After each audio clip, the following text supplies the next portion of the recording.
अब हम देखते हैं इंडिकेटर डायग्राम यानी PV graph of a process. तो देखिए अलग अलग प्रोसेस के लिए पीवी ग्राफ किस तरीके से बनते हैं और वो किस तरीके से हमें इंफॉर्मेशन देते हैं। सबसे पहले हम ले रहे हैं आइसोकोरिक प्रोसेस के लिए पीवी ग्राम। पीवी डायग्राम में देखते हैं कि हमें यहाँ पर वॉल्यूम जो है वो कांस्टेंट मिलेगा। वॉल्यूम कांस्टेंट के केस में अगर हमारा प्रेशर देखें तो P1 से वो क्या हो रहा है, P2 हो रहा है, लेकिन इस प्रोसेस में हमारा वर्क डन क्या रहेगा, ज़ीरो। डेफिनेटली हम यहाँ पर क्या कर रहे हैं, हीट कर रहे हैं, क्योंकि जब वॉल्यूम कांस्टेंट रहता है तो प्रेशर प्रोपोर्शनल टू टेम्परेचर होता है। यहाँ पे स्लोप क्या होगा, इनफाइनाइट होगा। वी ग्राफ देखेंगे तो वी ग्राफ में हमें क्या दिखेगा कि वॉल्यूम कांस्टेंट है और टेम्परेचर बढ़ रहा है। यानी जैसा मैंने आपको पीवी ग्राफ देखकर बताया था वैसा ही हमें वीटी ग्राफ में देखने को मिल रहा है। और प्रेशर वर्सेस टेम्परेचर का ग्राफ देखेंगे तो वो हमें कैसा मिलेगा, वो ग्राफ हमें स्ट्रेट लाइन मिलेगा।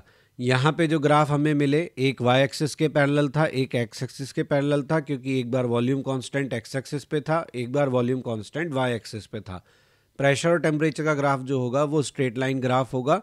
यहाँ पे देख सकते हैं कि प्रेशर P1 से बढ़ के P2 हो गया और टेम्परेचर T1 से बढ़ के T2 हो गया। अब हम देखेंगे आइसोबारिक प्रोसेस। आइसोबारिक प्रोसेस के लिए प्रेशर क्या रहता है, कांस्टेंट। तो इस केस में स्लोप क्या होता है, ज़ीरो। स्लोप से हमारा मतलब यहाँ पे dP बाय dV से है। तो यहाँ पे dP बाय dV की वैल्यू क्या है, ज़ीरो। वॉल्यूम बढ़ के V1 से V2 हो गया। तो कांस्टेंट प्रेशर पे अगर आपका वॉल्यूम बढ़ रहा है तो इसका मतलब ये है कि आप हीट कर रहे हो, क्योंकि वॉल्यूम प्रोपोर्शनल टू टेम्परेचर है।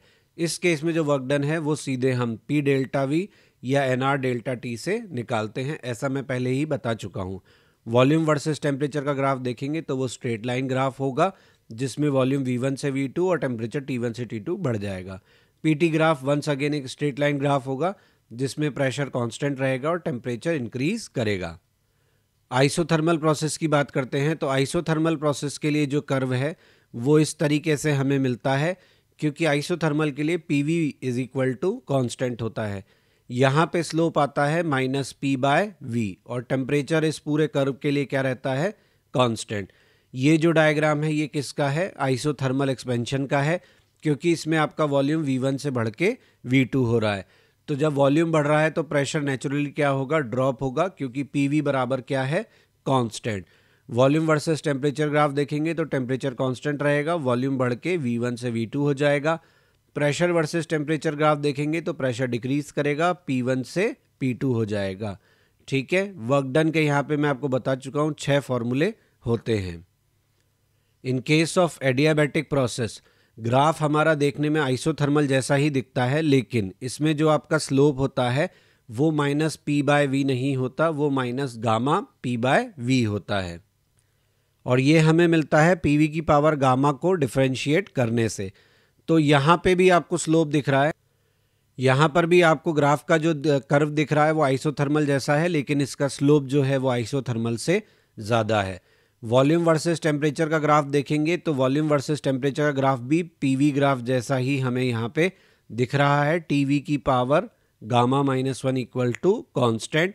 यहाँ पे प्रेशर इंक्रीज हुआ है, volume increase, pressure sorry decrease हुआ है, वॉल्यूम इंक्रीज हुआ है, यानी ये एडियाबैटिक एक्सपेंशन का ग्राफ है। ठीक है, और यहाँ पे भी आप देख सकते हो वॉल्यूम V1 से बढ़ के V2 हो गया, यानी एडियाबैटिक एक्सपेंशन हो रहा है।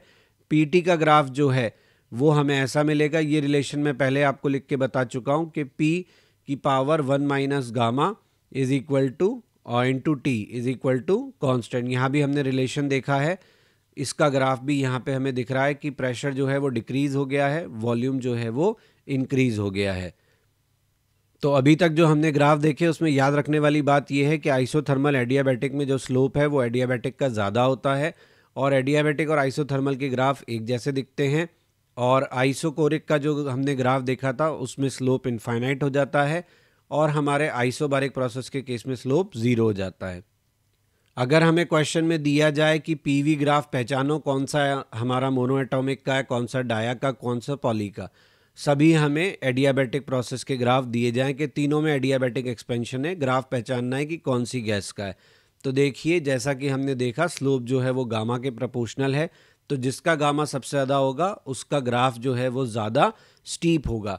तो मोनो एटॉमिक का ग्राफ फर्स्ट और सेकंड हो जाएगा डायटॉमिक का, और थर्ड हो जाएगा पॉली एटॉमिक का, क्योंकि हमें मालूम है गामा जो है मोनो का ज़्यादा है, फिर डाया का, फिर पॉली का, तो उसी के अकॉर्डिंग स्लोप डिसाइड होगा। अगर हम देखते हैं expansion in case of adiabatic versus isothermal, तो एडियाबैटिक के केस में एक्सपेंशन में हमें वर्क डन कम मिलता है, आइसोथर्मल में ज़्यादा मिलता है। रीज़न बीइंग कि एडियाबैटिक का आप एरिया अंडर द कर्व देखोगे तो वो कम मिलेगा, आइसोथर्मल में आपको ज़्यादा मिलेगा। जबकि कंप्रेशन में हमें एडियाबैटिक में वर्क डन ज़्यादा मिलता है, मतलब ज़्यादा करना पड़ता है, और आइसोथर्मल में वर्क डन कम करना पड़ता है। हम इन सभी ग्राफ को कंबाइन करके एक साथ देखें तो हमें याद रहेगा एक्सपेंशन के केस में सबसे ज़्यादा वर्क डन होता है आइसोबारिक में, उससे कम होता है आइसोथर्मल में, और सबसे कम होता है आपका एडियाबैटिक में। आइसोकोरिक में तो कोई वर्क डन ही नहीं होता। कंप्रेशन के केस में सबसे कम वर्क डन होगा आइसोबारिक में, उससे ज़्यादा वर्क डन होगा आइसोथर्मल में, और सबसे ज़्यादा वर्क डन होगा एडियाबैटिक में। तो एक्सपेंशन याद रख लीजिए, उसका उल्टा जो आपका ऑर्डर है वो कंप्रेशन का ऑर्डर है।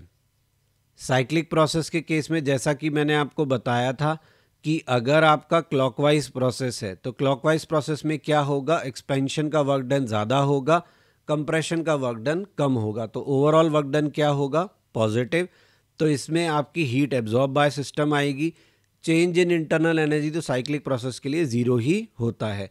केवल क्लॉकवाइज और एंटी क्लॉकवाइज का ध्यान रखना है, क्लॉकवाइज में work done positive, anti clockwise में work done negative. Cyclic process में जो सवाल पूछे जाते हैं वो होते हैं एफिशिएंसी ऑफ अ साइकिल के। एफिशिएंसी का मतलब होता है कि टोटल वर्क डन कितना हुआ ड्यूरिंग कंप्लीट साइकिल और कितना हीट हमने सप्लाई किया, इनटू 100 परसेंटेज में हमें क्या मिल जाएगी, एफिशिएंसी मिल जाएगी। हीट इंजन के केस में हमारा एफिशिएंसी हो जाता है W टोटल यानी total work done upon positive heat का मॉड इनटू 100। तो वर्क डन टोटल कैसे निकालते हैं, आप जो हीट सप्लाई करते हो उसमें से कुछ पार्ट रिजेक्ट होता है, जो बची हुई एनर्जी होती है वो वर्क डन में काम आती है। तो हम कह सकते हैं Q सप्लाइड यानी heat supplied minus heat rejected upon heat supplied into 100 हमें क्या देगा, हीट इंजन की एफिशिएंसी देगा। और हीट कहाँ रिजेक्ट होती है इस केस में, कंप्रेशन के दौरान। रेफ्रिजरेटर में हम एफिशिएंसी नहीं देखते, कोफिशिएंट ऑफ परफॉर्मेंस देखते हैं। कोफिशिएंट ऑफ परफॉर्मेंस बीटा यानी कितना होता है, Q एक्सट्रैक्टेड फ्रॉम सिंक, क्योंकि रेफ्रिजरेटर का काम है वो हीट एक्सट्रैक्ट करता है। तो सिंक से कितना हीट आपने एक्सट्रैक्ट किया अपॉन कितना टोटल वर्क डन किया इनटू 100। यहाँ पे for a heat pump coefficient of performance, अगर रेफ्रिजरेटर की जगह हीट पंप के लिए कोफिशिएंट ऑफ परफॉर्मेंस पूछ लिया जाए तो वो हो जाएगा heat supply to source upon total work done into 100। वैसे ये कभी नहीं पूछा जाता, या तो हमसे एफिशिएंसी ऑफ हीट इंजन पूछा जाता है या coefficient of performance of refrigerator पूछा जाता है। अब हम डिटेल में देख लेते हैं कि हीट इंजन और रेफ्रिजरेटर आखिर में होता क्या है। तो देखिए, हीट इंजन का काम होता है ये सोर्स से जिसका टेम्परेचर ऑब्वियसली ज़्यादा है, हीट लेता है, वर्क करता है, और बची हुई हीट को कहाँ दे देता है, सिंक में। तो यहाँ पे सिंक जो है वो लोअर टेम्परेचर पे होती है, कोल्ड रिजर्वायर है, सोर्स हायर टेम्परेचर पे होता है, और हमारा वर्क डन W। तो जो हीट हमें सोर्स से मिली उससे हमने दो काम किए, एक तो वर्क डन किया और बची हुई हीट को क्या कर दिया, रिजेक्ट कर दिया। बेसिकली ये हमें बताता है कि सारी की सारी हीट जो है वो वर्क में कन्वर्ट नहीं होती, उसका कुछ ना कुछ पार्ट जो है वो हमें लॉस तो होगा ही होगा। तो heat supplied Q1 will be the sum of Q2 plus W, heat rejected will be Q2। तो यहाँ पे एफिशिएंसी निकालेंगे तो work done total upon heat supplied, work done total जैसा मैंने आपको बताया Q1 minus Q2 upon Q1 into 100 लिख सकते हो, 1 minus Q2 upon Q1 into 100 लिख सकते हो, 1 minus T2 upon T1 into 100 लिख सकते हो फॉर आइडियल इंजन। ये कार्नोट थ्योरम के साथ मैं बताऊंगा आपको कि क्यों लिख सकते हैं। Please like, share and subscribe my channel, press bell icon for important notifications and update, ताकि टाइमली आपको सभी इंपॉर्टेंट अपलोड्स मिलते रहें। आप हमारा ब्लॉग भी विजिट कर सकते हैं, दैट इज़ क्वेश्चन नहीं बनता blogspot.com, जहाँ पे आपको सभी लेक्चर्स के रिटन फॉर्मेट में जो नोट्स हैं वो अवेलेबल हैं और क्वेश्चंस के सोल्यूशन अवेलेबल हैं। आपको कोई सजेशन है तो आप मुझे मेल कर सकते हैं, मेरा मेल ID यहाँ दिया हुआ है। फेसबुक पेज और इंस्टा पे आप टिप्स ऑफ द डे के लिए ज्वाइन कर सकते हैं।